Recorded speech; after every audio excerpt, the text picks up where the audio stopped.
Welcome to another Maine SBDC webinar. My name is Kelsey Reardon, and we have the wonderful business advisor, Lori Allen, who is Maine SBDC advisor at AVCOG. And I apologize, I haven't memorized that acronyms all the way out yet, so you can say that later.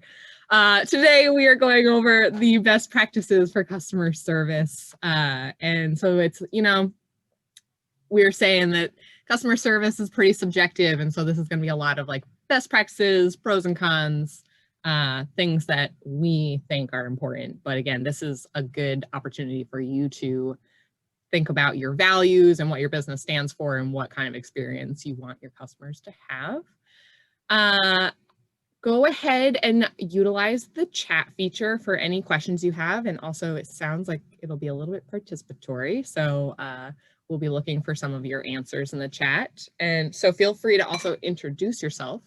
Let us know where you are zooming in from in the state and what industry you're in. If you want to share your business with us, feel free to do that. Give a link.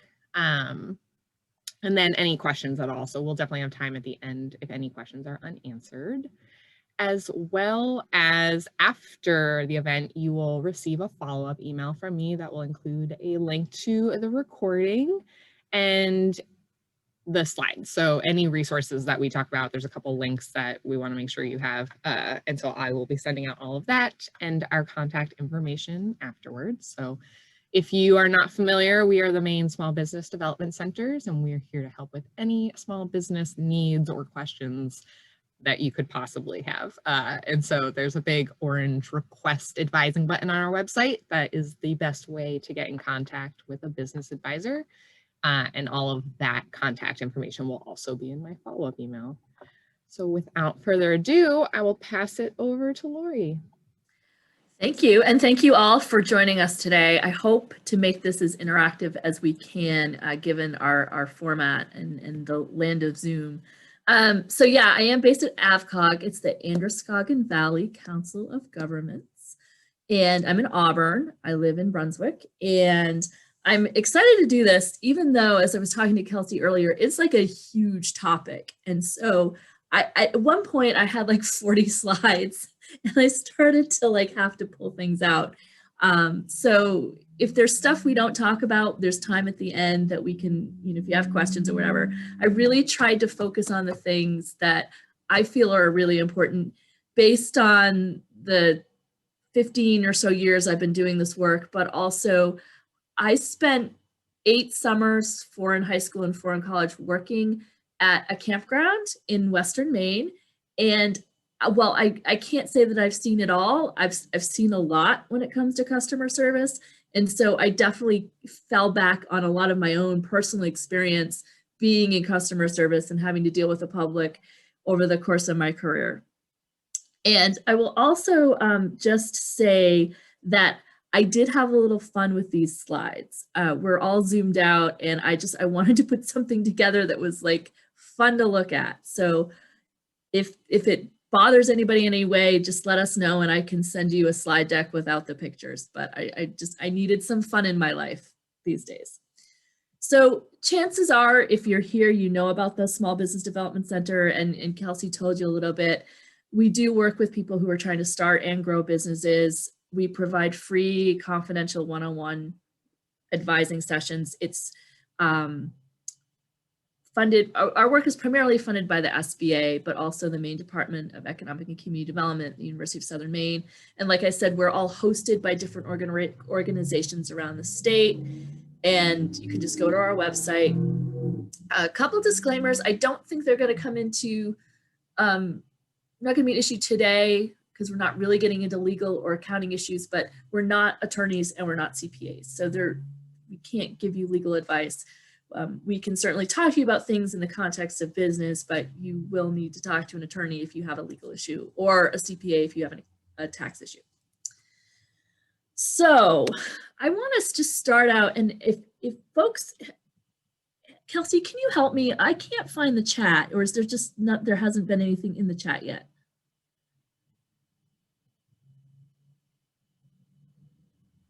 It should have just popped up with my. Did. There we go. So if you want to introduce yourself, feel free to do Yes, so. I would encourage you to do that. Especially if you're in a tourism industry or whatever industry you are, if you're just thinking about starting one, it would be really helpful to me as we go along. The other thing, it would be great if you've ever had a good experience with a company, type it in, and because I think we've all had those experiences that we remember. For me, it was last year at Easter, which was right after COVID hit, and I was trying to figure out how do I do an Easter basket for my daughter, and it turned out there was a local toy store that was actually doing, I called them up, told them my budget, told them a little bit about my daughter, and they put a basket together, took my credit card, and then a couple days later it appeared on my doorstep, and it was great and I loved it. And so this year I went back, now that I could go in, and I will continue to go back to them because they offered such a great service. It was great to me. So Dodie's here. She works at Department of Labor in the Career Center. Hi, Dodie. Anybody else? Dodie, have you ever had a great experience with a company? This is so much. I don't own a company, no, but okay. We're just hoping personally. just some customer service stuff. We do customer service every day in our line of work, and so myself and a coworker actually are on here today just to come out, see if you have any tips and tricks. Sure. That we always willing and wanting to learn how to best serve our customers. So sure. Okay, and Carolyn is a fine artist looking to start a business. Okay, Maria's here from the Department of Labor too. Great. Online business. Okay, interesting. Okay, so there are, my computer's gonna do this again. Hang on. There we go. You're probably familiar with most or all of these logos on the screen. All of these companies are known for going above and beyond in their customer service. Disney, people go back to Disney time after time and time again, assuming they can afford it, because it's very expensive now. Southwest, they have a little bit of humor. Apple, they have great customer service. Trader Joe's is another one. All of these companies have sort of time and time again are ranked and voted some of the best companies for customer service. And so I just wanted to keep that in mind as we go through this, in your own experience of having experienced great customer service just in your own life. Okay, and I apologize, my computer's being a little slow today. Trying to advance to, there we go. The other thing, just in terms of conceptual things, I love this quote. Oh, I ordered a litter box from Chewy and it was way too big. Yeah, Chewy is great. I actually have a former colleague who works for Chewy, and that's one of the things she talks about all the time. And I know somebody whose dog died, and Chewy was like really great. They sent a sympathy card, and it was just, Chewy is a great customer service tool. But one of the things that strikes me just from a conceptual point of view is this quote by Maya Angelou, and we hear it all the time, and it might be a little weird to equate this with customer service, but people will forget what you said, they'll forget what you do, but they will remember how you made them feel. And I think with every customer interaction we have, it's human to human, how we leave people feeling about their interaction with us, our company, is going to help encourage them to come back.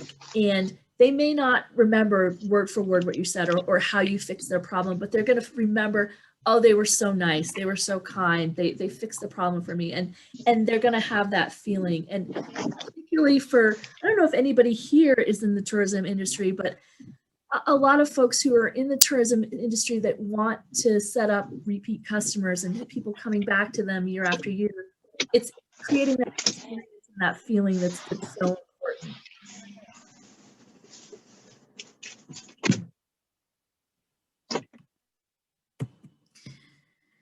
The other piece of it that I think conceptually we want to get our heads around is people expect good customer service, right? We expect people to be nice to us. We expect people to want to take our money. And especially here in Maine, where we kind of have an older crowd, like it's just a given that they're expecting a certain level of politeness. I work a lot with startups, and a lot of times when people are writing their business plan and talking about how they're going to be different in their own business, they'll talk about giving, oh, we're going to give great customer service. But when you drill down, they're just like, oh, we're going to be nice to people. That's expected. What I want people to do is really think about how you can turn that basic good customer experience into something great, something that's memorable, and something that can really help you build your business and get your customers to come back. So why is great customer service important? Why are we even having this conversation? Now, some of this is just obvious, right? Reputation, particularly here in Maine, if you're serving the locals, if you're a year-round business and you're a mom and pop store, you know that your reputation is really critical because, so for example, I have an Aunt Linda. If Aunt Linda goes and has a bad experience somewhere, the entire family is going to hear about it, right? You know, in Maine, that's how things work. And so having word of mouth locally is really important. If somebody has a bad experience, everybody's going to hear about it. Now with the internet, we've taken Aunt Linda's living room and put it to the world at large. So anyone who has an interaction with you can put it online, put it in comments, put it on a review site. And so having good reviews and having people say, oh, I had a great experience here, I had a great customer service, that's really important. Again, particularly if you're trying to get new and return customers, because that word of mouth is going to help you do that. It's also going to help you retain customers. You know, there's an old adage, your best customer is an existing customer. And so how do you build that relationship to get them to spend more and come back?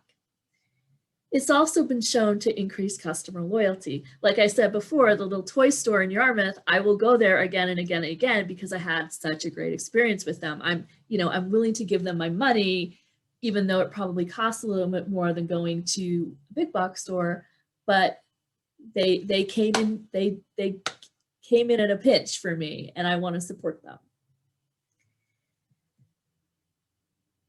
Sorry, it's just taking a minute to go from screen to screen.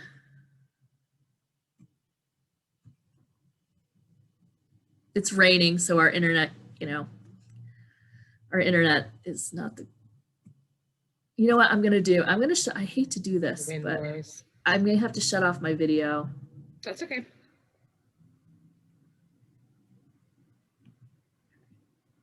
We always like to say technology is great when it works. When it works, yeah. It's been a little glitchy this morning.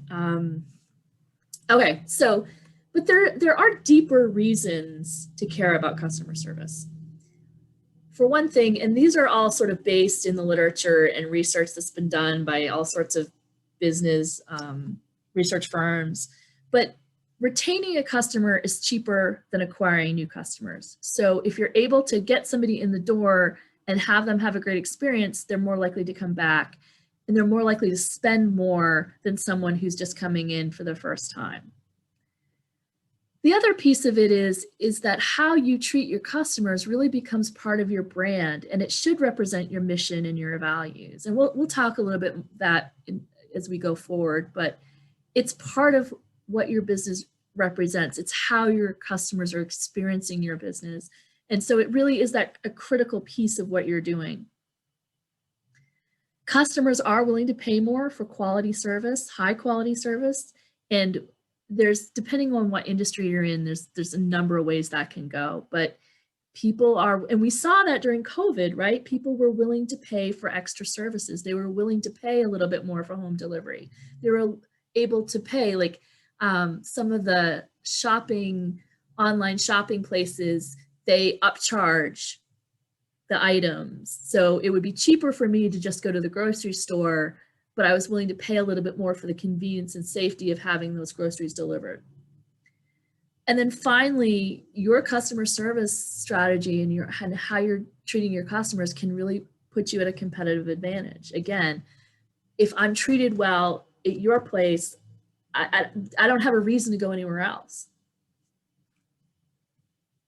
So I'd love to hear from you guys in the chat, what some key elements you think are of great customer service. I've got a few in here and I'll talk about them, but I would love for you to put stuff in the chat. First, I think respect is really important. I think it's important that we as business owners, and also if you have staff, training your staff to come at this from a respectful place, that we respect each other regardless of who we are and how we present ourselves, but being respectful.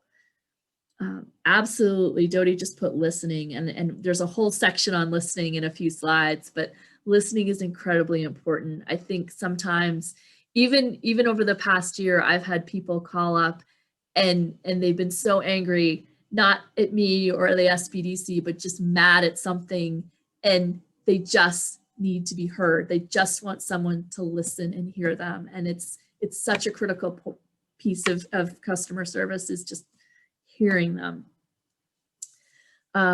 Patience, I think having patience with people is really important. And I think all of our patience has been tested this past year.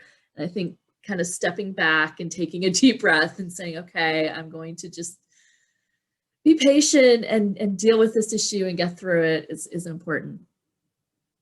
Being adaptable, you could have two people with the same problem who want completely different solutions to that problem.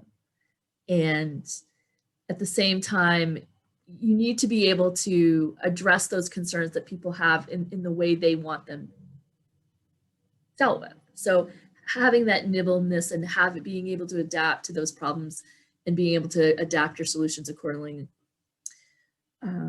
Clear communication, and we're going to talk about this a little bit more, but communicating with your clients and customers, but also with your staff, and making sure they understand how you're expecting people to be treated. Understanding, Maria just put that in the chat, absolutely, like coming at this a place of really not just understanding people, maybe they're having a bad day, but understanding that problems are going to happen, and that, not just, and again, this isn't another slide, but not necessarily agreeing with their complaint, but expressing that you hear their complaint and you understand their complaint, and there's things you can do to express that, but absolutely understanding is really important. And yeah, treating the customer as an individual and not just a sale, absolutely. And I think that's one of the things that I think Maine small businesses tend to do pretty well, because we know our customers, we have a lot of repeats, and I think that is really important. Empathy and saying thank you, absolutely. Also, taking ownership of problems. Sometimes as the owner, especially in summer when it's really busy and you just want a day off and you leave somebody in charge and maybe they don't know what they're doing, right? You as the owner, ultimately, you have to take ownership of the problems and the solutions. And I think that's something that sometimes, again, when we get really busy, we just want to get through the season and it can fall away. Then finally, I think humor is really important, and not inappropriate humor, not offensive humor, but a certain amount of humor will help you get through these challenging times, and finding a ways to express humor in the workplace that is appropriate, and be jovial with your customers and clients. So it's not all serious drudgery. That makes sense? Anything else before we move on? I think these are all great. Following up and asking the customers where needs are met. Yes, and this is making me feel good because a lot of the stuff is actually on following slides. So hopefully we'll get there if I hit the button. Okay, so our first best practice is to embrace and model a positive attitude. And this is one of those things that it seems basic, but I feel like we really struggle with. Simply smiling and welcoming people, ask them if they need help, but also being helpful. I had an experience this past winter where I went somewhere and I said, hey, do you carry wool socks? And she's like, yeah, we do. And then she turned and walked away. And, you know, she answered my question, but I'm just standing there going, she could have at least said, oh, aisle 7. Do you know what I mean? But she just walked away. Now, granted, it was Christmas and it was busy, but still, it just wasn't as helpful as she could have been. So don't just ask people if they need help, but actually help them. Try to be proactive. You know, there may be things that you can do to anticipate people's needs and anticipate their issues. And then also, you know, really respond quickly to phone calls, voicemails, emails. I know it's hard these days because as business owners, we're just getting, you know, every time we've got stuff coming everywhere at us through different modes of communication, but try to respond as quickly as possible. You may want to set a standard with your staff, like, okay, we're going to return every call within 24 hours. Then you actually have to do that because part of this is following through. But whatever you set in terms of goals and guidelines in terms of customer service, you want to be able to meet those goals and communicate those goals to everybody. And so that if a customer doesn't get a call back within 24 hours, you know, you understand like, oh, we're sorry we didn't meet that goal for you, kind of thing. Or if you've put on your answering machine, if you don't, you should serve a call back within 24 hours and they don't get one, they'd be more likely to call back, right?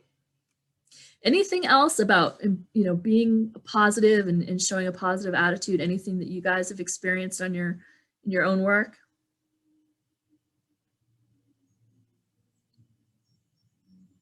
We've all had really great positive customer service examples. Okay. Another best practice is to remove barriers. And these are both literal barriers as well as you know, barriers in your head kind of thing. Okay, I just saw a comment. People like to say old school. They'd hardly mention their product, you know, is dying to buy or use their service, while others would smile, use all the tricks to convince me they're interested. Yeah. There are definitely sales techniques out there. I think authenticity is really critical and important too, because people, especially Mainers, we see through stuff. We do.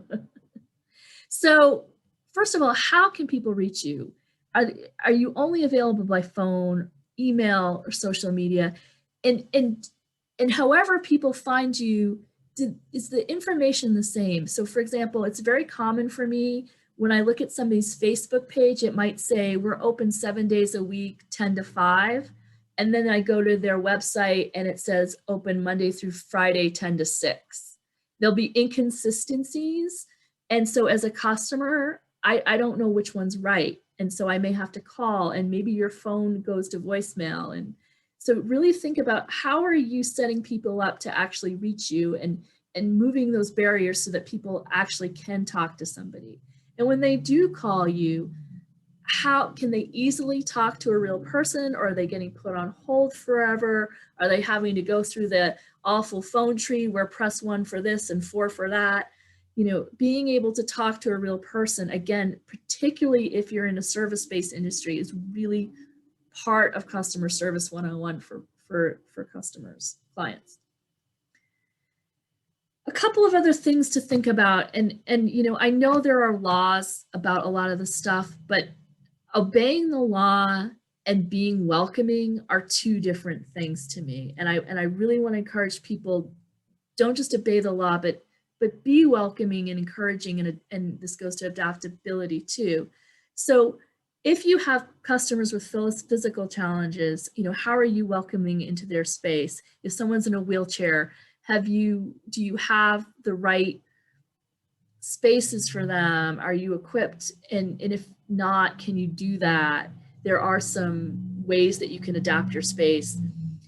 How do you welcome customers with special health needs? So if you're an inn and you have a customer to come stay with you and they have diabetes and they need to put their insulin in a fridge, you know, how are you dealing with that? If you have a nursing mom who might need, you know, a private space to nurse because she doesn't feel comfortable, can you adapt to that? What about customers with young children? And as a mom of a 4-year-old, I can tell you any place that goes to the dollar store and has a spare set of crayons and a coloring book, that's going to make her so happy, and it's going to make my life so easy because, you know, for 20 minutes she's going to be entertained. So there's very simple things that you can do to help your clients' lives easier and more enjoyable, and give them that warm, fuzzy feeling that don't necessarily cost a lot of money. And then also service or therapy animals. I feel like every season there's some story about how someplace has inadvertently discriminated against someone with a service animal. And so making sure that everyone in your staff understands, you know, what the rules are, what they need to do, how to make sure folks are comfortable. And again, I know there's laws about this, but you really want to make sure that you're welcoming to everybody and making sure that everyone has the best possible experience with you and your business. Any questions or thoughts on that before we move on?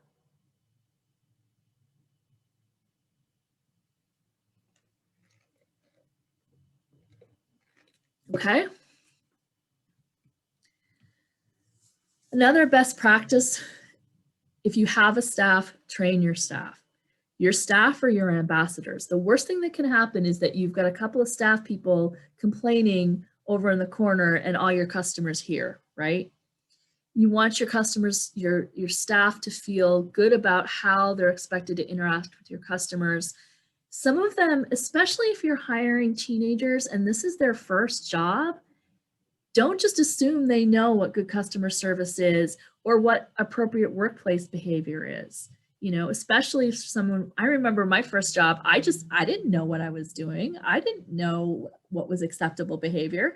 And, you know, I had an inkling because my parents had raised me a certain way, but I remember the first person who ever got upset with me and I just froze because I didn't know what to do. And so you want to prepare your staff like, okay, if somebody has this issue or this kind of issue, this is how we're going to address it. If you do have staff issues, address them privately, not in front of customers, because even if your staff does something wrong, if you're standing in the middle of your store yelling at them, that just reflects poorly on you as the owner or manager, okay? So deal with staff issues privately, not on the floor. And you want to empower staff to make things right. And maybe it's you're going to delegate things. Maybe if things escalate, so okay, you know, Susan can deal with issues like this, but if they escalate, go to Jeff, and if they really get serious, you know, bump it up to Emily, the senior manager, or bump it up to the owner. Do you know what I mean? Like you may have tiered kind of issues, and to the extent you can, empower them to make decisions based on that. So somebody needs a refund, you know, if it's under $50, maybe anybody can do that refund. But if it's a larger refund, bump it to somebody else kind of thing. But ultimately, you as the owner, you know, the quote unquote, the buck stops with you. You ultimately have to be able to be engaged, be present, and willing to make the hard decisions and support your staff when necessary.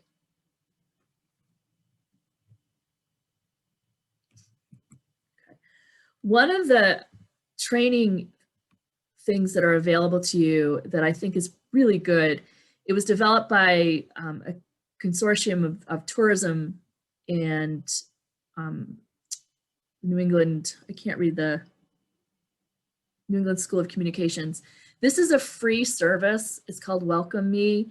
And it takes about an hour and you can go through or have your staff go through, and it's pretty basic in terms of just how to welcome people, how to deal with customers and things like that.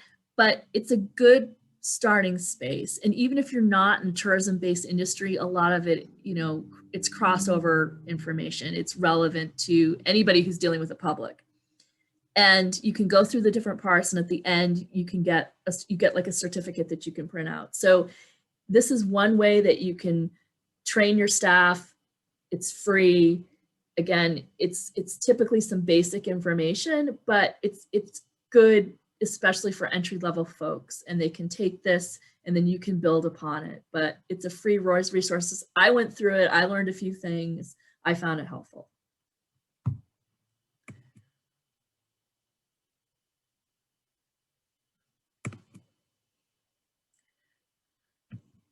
Come on, I'm just pressing the arrow key and it's not moving.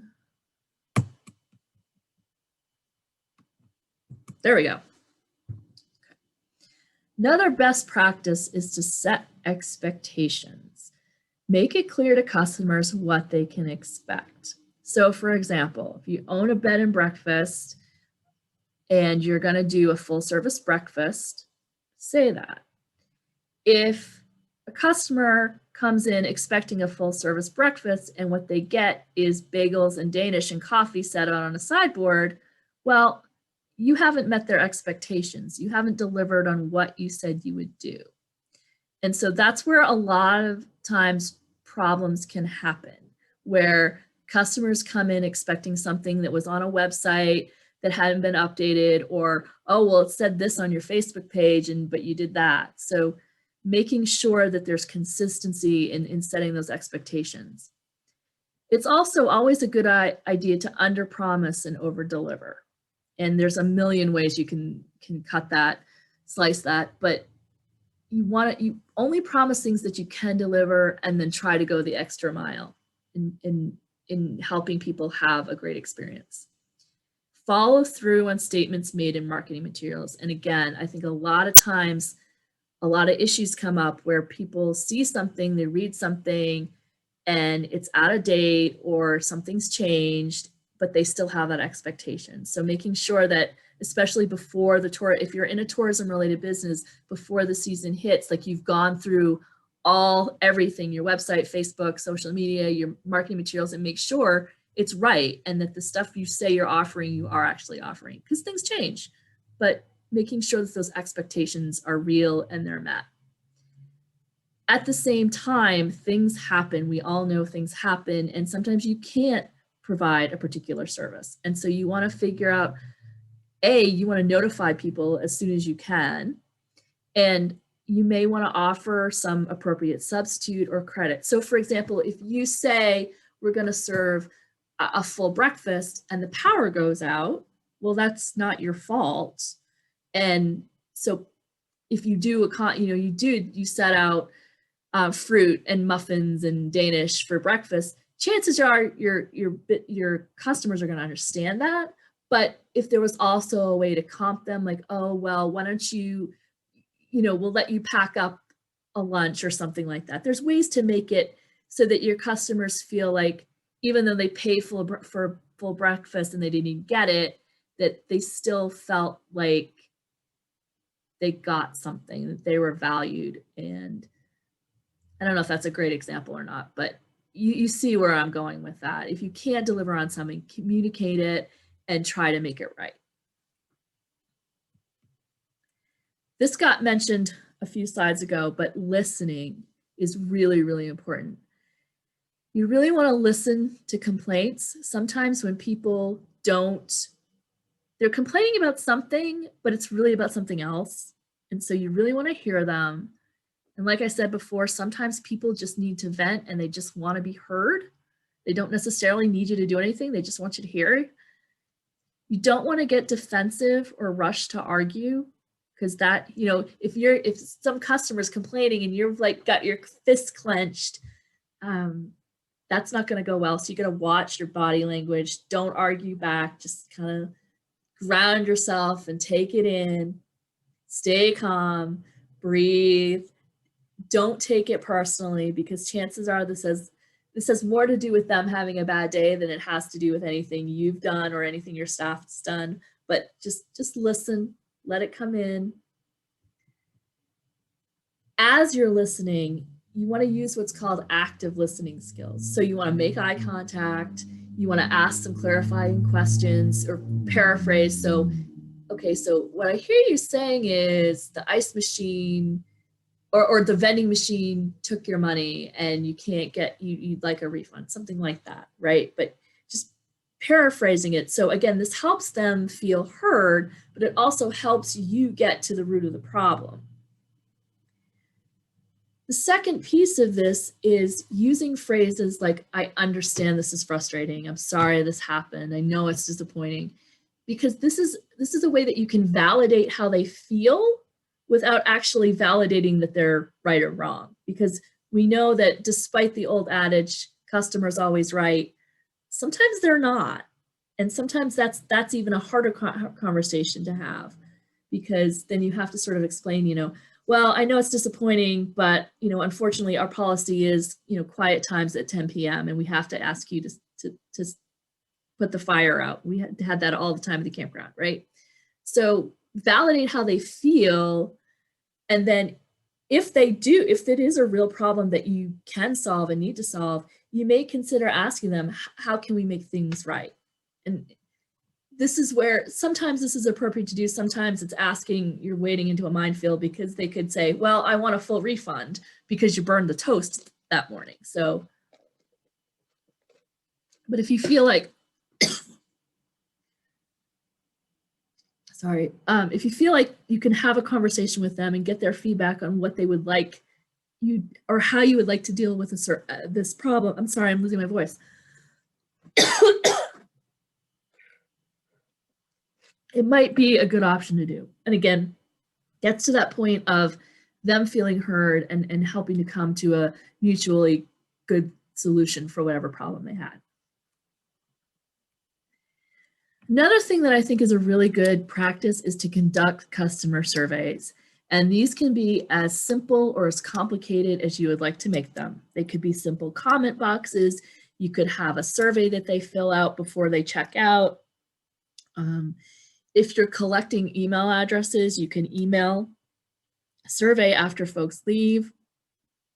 Some businesses, they'll do, like I'm on the mailing list of a yarn store in Massachusetts, and you know, periodically they send out a newsletter, and in the newsletter, you know, there's a link to a survey like, how are we doing? And that's a good way to get feedback, because the problem often is that there are a lot of us that are non-confrontational. So if something bad happens, we're not going to let you know about it in person, because we just don't go there. More people vote with their feet than they do with their mouth. So if you can follow up in a non-confrontational way and in an anonymous way, you're going to hear more about what's really going on. And I think this is true, especially if you have several employees, and you know, you may not know there's a problem because your employees aren't telling you there's a problem, but then all of a sudden you're starting to hear like repeated things, people saying this isn't right, this wasn't right, and then you begin to see, okay, I've got a deeper problem here that I need to deal with. SurveyMonkey, that may be an alternative. There's several other platforms out there that you could do surveys with, and maybe you do like a raffle or a coupon for responses. So it's like, and this can be a little tricky because in this case, the feedback may not be anonymous, but you could say, if you want to enter a raffle, at the end of the survey, you say, you know, give us your email if you want to be included in a raffle, or here's a 10% coupon for doing a survey. That's a good way to encourage that feedback and to get those responses. Another best practice is to develop a customer service strategy. And a lot of this we've talked about already, but really formulating it in codifying it in a way that, you know, it's part of your employee handbook, it's part of your business practice model, it's part of your operations model, so that, again, any new employee can just pick it up and read through it and know what's expected of them. It's going to set expectations for your employees, how you feel like your customers should be treated. It's going to help you set standards for customers. It's going to help people be able to address problems and concerns the way you want them to be addressed. Hopefully, it'll minimize conflict. Hopefully, it'll prevent loss of sales, reduce waste, and then it may help you avoid some legal issues, especially with your employees.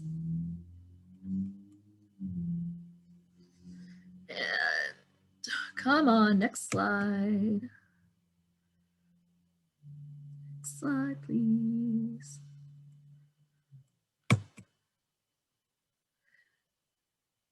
I don't know, Kelsey, do you think it's the pictures? Do you think there's like too many graphics that's slowing it down, or?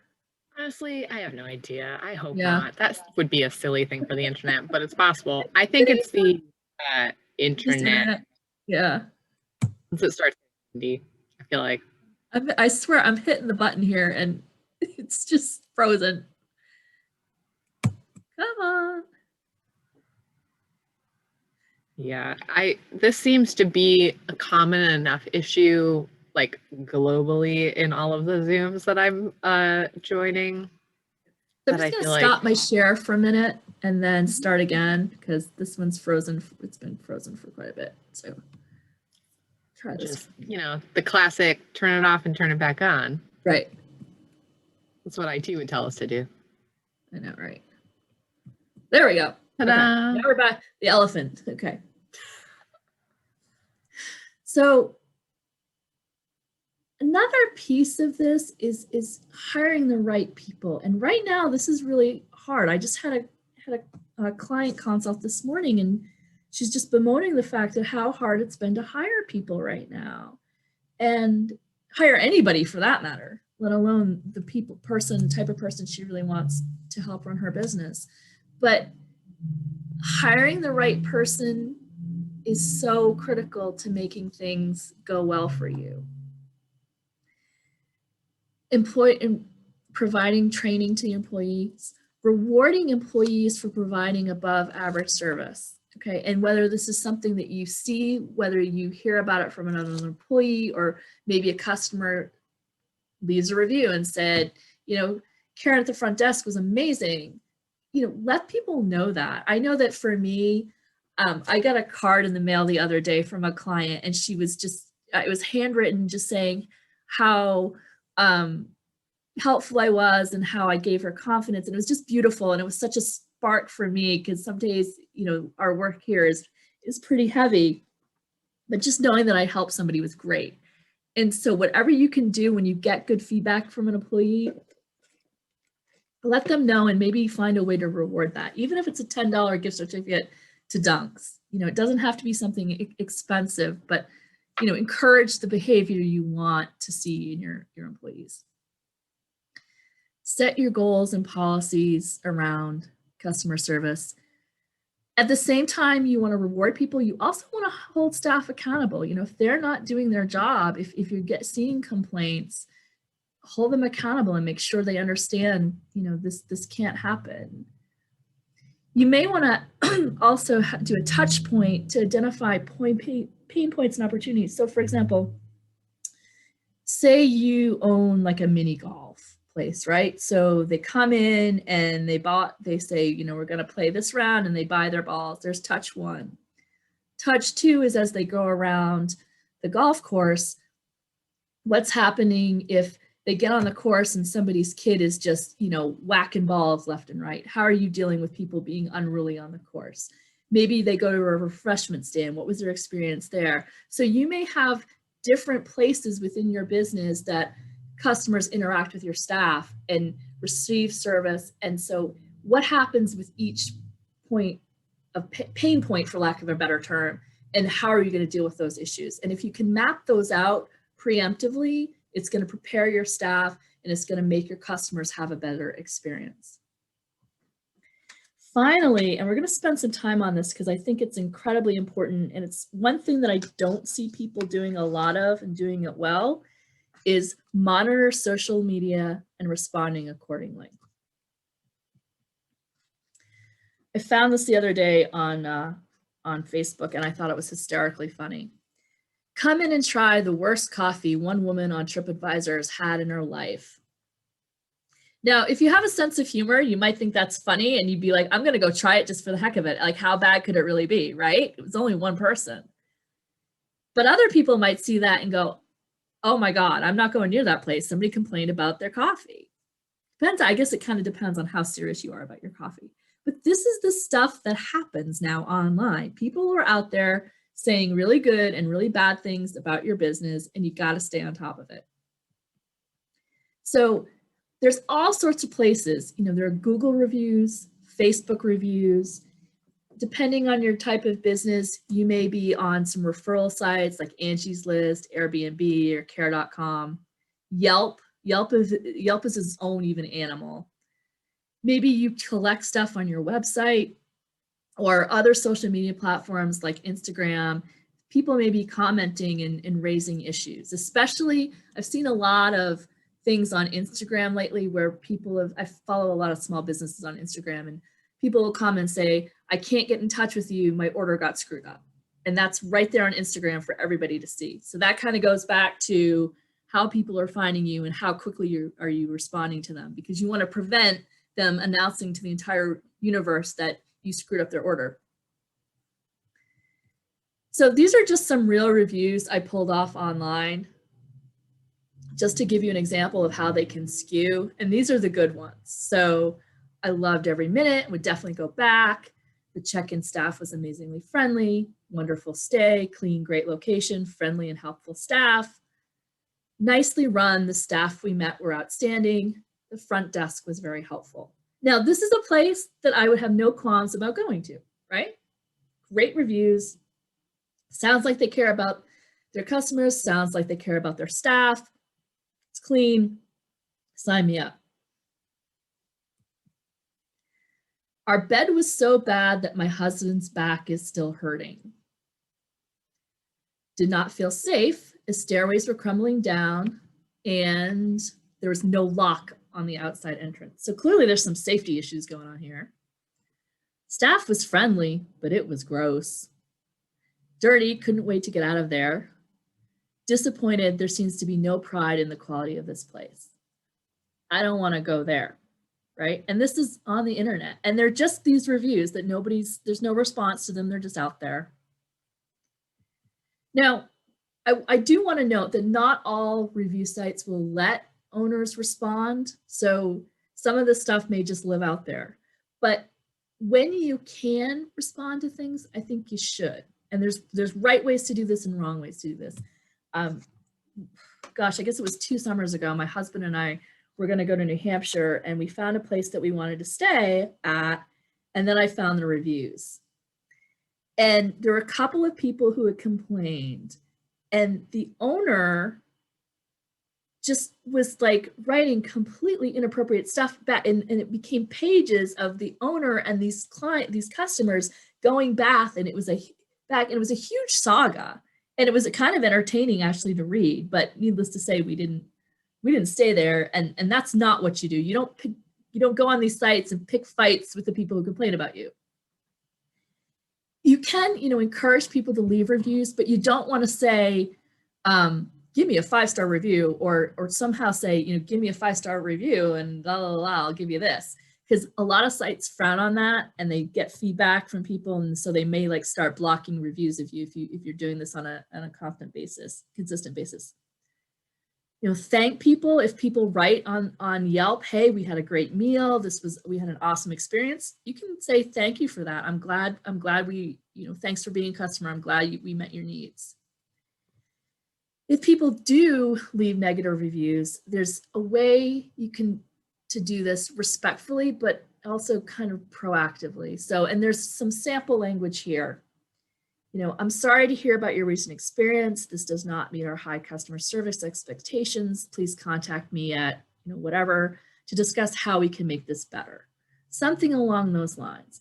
Because the truth of the matter is, if you're in business for a long enough time, you're going to make somebody mad eventually. It's just, somebody's going to get upset with something, and we know that. But if I see online that someone's complained about a restaurant, for example, but I see that the owners responded and acknowledged it, that tells me that at the very least, the owner actually cares, and they want to make it right. And maybe they had a server that was having a bad day, or maybe it was just something went wrong that week and they fixed it. Or maybe there was a problem and they fixed it. And I've seen that too. But that makes me more confident to go try this business, try this restaurant, even though people have complained, because I've seen the owner respond to those complaints. So I mentioned before, there's kind of a thing out there, you know, we say the customer is always right. And there are a few times where I think that's actually not the case. And especially this year, you know, there's been such friction around COVID and health and safety requirements due to COVID. And you know, the newspaper's been full of stuff of customers who didn't want to comply with a business owner's requirements. So as much as I would like to think these aren't real world examples, they unfortunately are. And so if you have a customer who's physically attacking an employee or verbally attacking them, they're wrong. And that needs, you know, call the police. They need to go. If you have clients who are harassing people, either because of their sexual, racial, or cultural backgrounds, that's wrong. That's illegal. And you need to deal with that in the appropriate manner. You may have clients who are non-compliant with safety rules, like the COVID situation, or regulations. So whether it's they're not compliant with liquor laws. Again, I work for a campground. I can't tell you how many people were getting kicked out at 11 o'clock at night because they were drunk and loud and boisterous, and they needed to leave because they weren't obeying the campground's rules and regulations. And then, you know, at the lower scale of this, just having unrealistic expectations. You know, I sort of alluded to this, you know, you burn their toast and then they want a whole refund for their weekend stay. You know, sometimes their expectations are going to be unrealistic. I've seen things where people were just, you know, they're trying to get a deal and they're trying to get as much out of you as they can. And that's not okay either. And at a certain point, you have to draw the line in the sand, even if it means losing them as a customer. And again, you know, sometimes we have to make the decision to fire a customer, whether because their behavior is so abhorrent or because their demands are so high that we can't possibly meet them. And I see this a lot in service industries, like working with graphic designers or media folks, where they just have clients that are they're so problematic, they can't work with them anymore. And so I just want to acknowledge that happens, and you're not a bad business owner if you fire a problem customer or problem client, because sometimes that's the only alternative you have. Some do's and don'ts. Again, this is more of a summary than anything, but train your staff. Don't assume everyone knows what good customer service means and what your expectations are. Check in with your staff periodically. Don't assume things are going well, because there may be things that are happening that you don't know. Post customer requirements. And I know you can have it in neon lights on your front door and someone will still claim they didn't see it, but you've done your due diligence. Make sure that it's out there, and don't assume that they know your rules and policies. Set a process for issues that escalate. Really be mindful of employee experience, and don't make someone really inexperienced or new to your business be in charge of de-escalating high conflict situations, because that's just asking for trouble. And finally, remember that ultimately at the end of the day, especially if you're in a service or tourism-based industry, you're creating experience and memories for your customers. And the better those memories and experiences are, the more likely they're going to come back time and time and time again. So if you've been on sessions with me before, you know I love a good video, and unfortunately I couldn't find a short clip that would fit in here. But if you have about 8 minutes or so, there's a great video. This John Bacuzzi guy, he talks about a really great experience he had with an optometrist. I always get optometrist and ophthalmologist confused, but optometrist, and a couple other companies where he had really, really great service. And it's very thought-provoking, and it makes me think about how customers can be better served. The other one, it's a little bit longer, it's 15 minutes. This guy owns a hotel, and one of the things he does is he provides free popsicles, right? And so if you're at the pool and you want a popsicle, you push a button on a local phone and somebody comes out and brings you a popsicle. And as a mom, I'm like thinking, oh my God, that's genius, because you've taken this 20-cent popsicle and made a great experience for somebody. And it's quirky, but it's cheap. And so it sort of underscores that these customer service doesn't have to be a grand gesture to be good or even great. You just have to be a little creative about how you serve your customers. So any questions, and we can unmute or we can put folks in the chat. If I can go back to finding the chat. Okay, I accidentally, there's the chat. Okay. Is there anything we didn't talk about today that you want to talk about?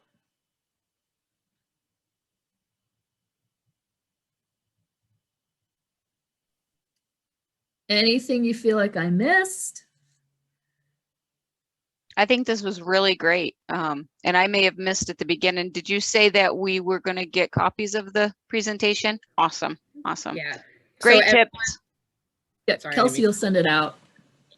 Yep, everyone will get a follow-up email from me later this afternoon with a link to the recording and the slides. So all of those links will be available for you to click through. At your own speed. Whatever speed that may be. Not my slow internet speed. I can actually turn myself. And at that, there I am. Yeah, everyone's just the last slide of the presentation has contact info for both the Maine SBDC and myself. And yeah, reach out if there are questions you have about your own business. Feel free. If you need an advisor, like Kelsey said, just go to our website, click register for her advising. Is request advising. And taking you on a quest. Yeah. And you'll get put in touch with an advisor in your area. And again, we work with clients regardless of where they are in the spectrum of starting and growing businesses. Yep. And all of that contact information will also be in my follow-up email. So we'll make it as easy as possible for you to get in touch. So thank you for spending your lunch with us. I really appreciate it. And I apologize that we had a little internet glitches here, but this was fun for me. I hope it was fun for you. I hope you're okay with the animal pictures because like I said, I'm just getting zoomed out with just looking at boxes. So I love the animal pictures. And I also appreciate that you mentioned the Welcome Me training because I did that a long time ago and I forgot about it. So that's a great refresher and something just to share with staff too. So thank you for the reminder of that. It is really good. Yep, it's sitting out there. I think there's one or two places that I thought, oh, that might need to be updated a little bit. But again, for free resource, basic stuff, I highly encourage it. I thought it was great that they did a really good job with that.